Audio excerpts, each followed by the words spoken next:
দুইটা জিনিস আপনাকে মাথায় রাখতে হবে। এক, Argentina already defending champion, right, তারা জানে কিভাবে আসলে একটা ফাইনালের প্রেশার নিতে হয়, এক্স্যাক্টলি একটা ফাইনাল ম্যাচ Exactly. নার্ভ কিভাবে ধরতে হয়। অলওয়েজ ফাইনাল ম্যাচ না, মানে বেস্ট দুইটা টিমই কিন্তু ফাইনাল খেলে, সবসময় মনে রাখবেন। যেভাবেই আসুক, একটা দল এমনি ফাইনালে চলে আসে না, ফাও আসতে পারে না, তাকে সেই যুদ্ধটা জিতেই ফাইনালে যেতে হয়। তো যেই দুটা দল ফাইনালে গিয়েছে তারা এই ওয়ার্ল্ড কাপের probably the best to teams, এবং র্যাঙ্কিং 1-2 র্যাঙ্কিং 1-2। তো যখন আপনারা ফাইনালে গিয়েছেন তখন বুঝতে হবে যে ফাইনালে দুইটা দলের পার্থক্যটা তৈরি হয় বেসিক্যালি মেন্টালিটিতে এবং অভিজ্ঞতায়। যারা ফাইনাল ম্যাচের নার্ভ নিতে পারে তারা বেটার থাকে, যারা নার্ভ নিতে পারে না তারা এই জায়গায় লুইস দে লা ফুয়েন্তের দলটা কিছুটা মানে অপেক্ষাকৃত তো তরুণ ডেফিনেটলি, কারণ এদের কারোরই ওয়ার্ল্ড কাপ ফাইনাল খেলার এক্সপেরিয়েন্স নাই, একটা প্লেয়ার ওরা, নো ওয়ান। 2010-এ তারা চ্যাম্পিয়ন হয়েছিল, তারপরে তো গ্রুপ পর্ব থেকে বাদ হইতো খালি।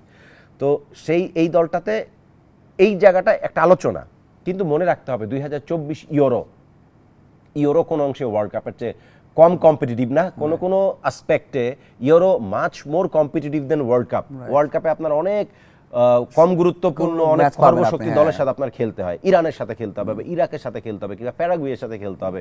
কিন্তু ইউরো খেলে হচ্ছে বাছাই করা ইউরোপের সেরা টিম, জার্মানি, ফ্রান্স, ইতালি, আপনি নরওয়ে, সুইডেন, পর্তুগাল, এক্স্যাক্টলি এরকম দল খেলে। রোনালদো তো 2016-তে চ্যাম্পিয়ন, 2016-তে চ্যাম্পিয়ন। নেশনস লিগও তো, নেশনস লিগকে আমি একটু বি ক্যাটাগরি টুর্নামেন্ট মনে করি, কিন্তু মুখোমুখি হতে তো এদের সাথেই হতো। যেমন সবশেষ ফাইনাল খেলেছে সেখানে স্পেন এবং পর্তুগালকে হারাতে হয়েছে, সেখানে সুইডেনকে, অথবা খেলতে হয়েছে মনে হয় ফ্রান্সের সাথে খেলতে হয়েছে। So big match.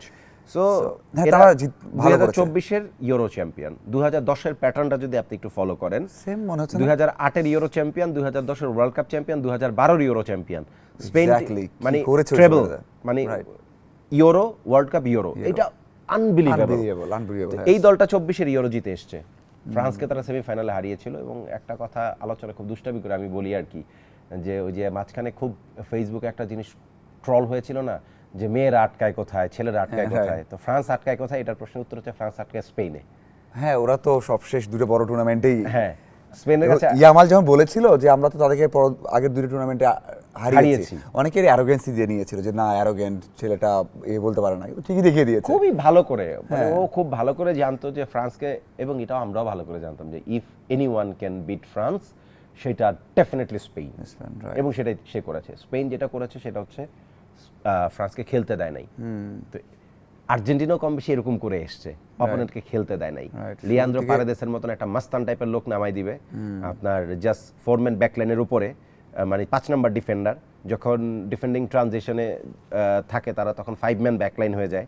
ওই জায়গায় সাপোর্ট করার জন্য কখনো কখনো দেখবেন এনজো অথবা ম্যাকেলস্টার, কিংবা কখনো পারেদেস তো অলওয়েজ সেখানেই থাকে। পারেদেস খুব বেশি ক্রিয়েটিভ না, বাট সে ডার্টি ওয়ার্কটা করতে জানে, ডার্টি ওয়ার্ক লাগে। বড় ম্যাচ জেতার জন্য আপনাকে ফিজিক্যাল হইতে হয়।